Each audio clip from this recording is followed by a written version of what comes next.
시력은 크게 유전적인 요인과 환경적인 요인으로 결정이 되는데요. 몽골인이 시력이 특히나 좋은 이유는 때문이라는 설이 있습니다. 시력에 좋지 않은 환경적인 요인이 조성되어 있기 때문에 유전적인 요인만으로는 시력이 좋기 힘들죠. 그래서 제가 한국인들에게 추천하는 시력 훈련법은 방법입니다.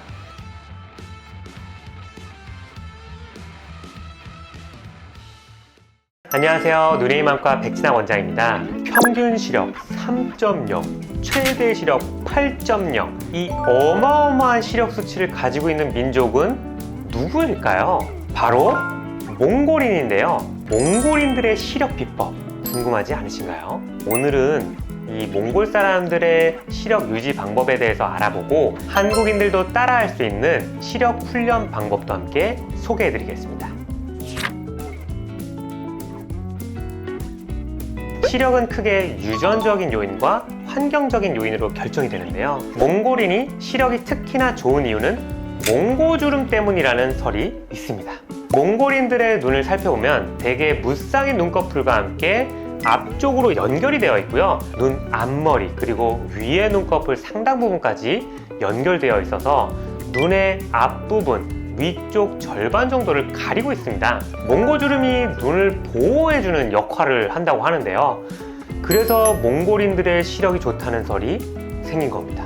그리고 몽골인들은 이 드넓은 초원에서 유목 생활을 하는 민족인데요. 양의 천적인 늑대가 어디서 오는지 파악하기 위해서는 멀리 내다볼 수밖에 없고 근거리 작업을 상대로 덜 하기 때문에 자연스럽게 좋은 시력으로 올라가게 되죠. 하지만 제가 실제로 진료실에서 젊은 몽고분들을 요즘 만나보면 보통의 시력을 가지고 있는 경우가 많았습니다. 그리고 1.0의 시력도 사실 일상생활 하는데 충분한 시력이기 때문에 3.0이라든지 8.0 이런 비현실적인 시력에 집착하지 않으셔도 됩니다. 한국인들도 몽골인과 유전적으로 굉장히 유사한데요. 안타깝지만 유전적인 요인만으로는 시력이 좋을 수는 없습니다. 한국에는 경쟁사회로 인한 과도한 근거리 작업, 빽빽한 건물로 인한 이 확보하기 어려운 시야 등으로 시력에 좋지 않은 환경적인 요인이 조성되어 있기 때문에 유전적인 요인만으로는 시력이 좋기 힘들죠. 몽골 사람들처럼 시력이 좋게 하기 위해서는 여러 가지 노력을 해야 합니다.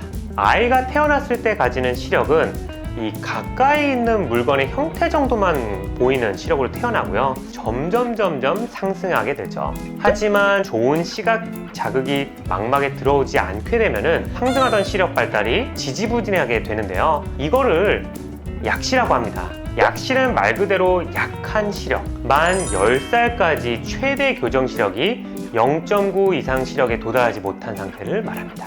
결국 아이가 태어난 후에 만 10살까지의 습관이 평생 시력을 좌지우지하게 되는 거죠.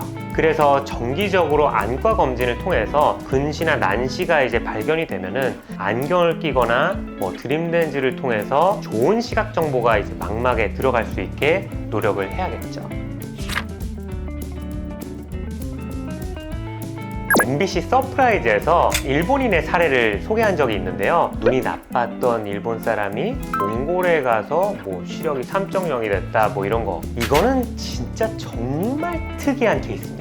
그래서 제가 한국인들에게 추천하는 시력 훈련법은 고도화된 의학기술을 사용하는 방법입니다.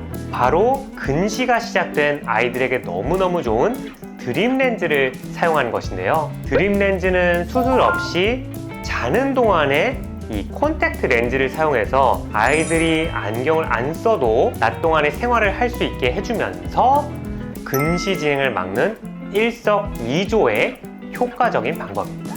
드림 렌즈는 근시가 시작되는 시점부터 적극적으로 활용해야 근시 진행 억제 효과를 극대화시킬 수 있는데요. 연구에 따르면 시력 저하를 50% 이상 억제할 수 있었습니다. 한국의 환경적인 요인이 몽골과 같지 않기 때문에 드림 렌즈를 이용해서 우리 아이의 시력을 지켜준다면 건강한 시력을 유지할 수 있습니다. 드림렌즈를 처음 처방하기 위해서는 정말 많은 검사가 필요합니다. 아이의 도수를 정확히 확인한 후에 어느 정도 시력을 교정할 건지 상담합니다. 그리고 시력 검사와 함께 조절마비 굴절 검사를 하는데요. 근시, 난시, 원시를 좀 더 정확하게 파악하기 위해서 필요한 검사로서 아이들의 경우에는 좀 과하게 눈의 수정체가 조절하는 현상이 일어나기 때문입니다. 그리고 각막의 구조적인 이상이나 불규칙 난시 등의 각막 문제를 확인하기 위해서 각막 곡률 검사와 각막 지형도 검사를 시행합니다. 또 각막, 결막, 외안부 등의 시력 외에 추가적인 안질환이 있는지 확인하기 위해서 세극등 현미경 검사를 하죠. 그리고 근시 진행 효과의 경과를 관찰하기 위해 안구 길이, 안축장 길이 검사도 해야 합니다. 위와 같은 검사가 끝난 후에 처방받은 드림렌즈를 시험 착용해서 아이가 불편한 점은 없는지 확인하고 렌즈 끼는 방법과 렌즈 관리 방법 등을 1:1 교육으로 받아보고 드림렌즈를 처방할 수 있습니다. 또 드림렌즈 처방 후에는 꾸준히 경과 관찰을 확인하는 것이 중요한데요. 정기적으로 아이와 검진을 받으면서 혹시나 또 근시가 진행되고 있진 않는지 의사와 함께 상의해야 합니다. 소아 드림렌즈는 아무래도 우리 아이가 사용하기 때문에 부작용에 대해서 많이들 걱정을 하시는데요. 드림렌즈는 안구 뒤쪽으로 돌아가지 않도록 안정적인 구조로 되어 있어서 렌즈가 돌아가는 부작용은 걱정 안 하셔도 됩니다. 또 안구 건조증과 이물감 같은 경우에는 드림렌즈 처방 전에 충분한 검사를 하지 않아서 렌즈 적합성이 좀 떨어지거나 잘못 착용하는 경우 발생할 수 있습니다. 때문에 드림렌즈는 충분히 상담과 친절한 안내가 필요한 치료 방법입니다. 저희 드네임 안과에 오시면 드림렌즈의 효과와 처방에 대해 더 자세한 설명을 들으실 수 있습니다. 몽골과 한국은 같은 아시아 민족으로 좋은 시력을 가질 수 있는 유전자 조건을 가지고 있죠. 하지만 환경적인 요인이 너무나도 다르기 때문에 어쩔 수 없이 많은 한국의 도시 아이들은 근시가 진행될 수밖에 없습니다.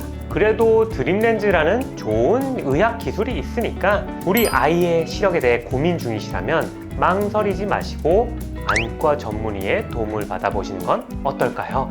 지금까지 누네임 안과 원장 백진학이었습니다. 감사합니다.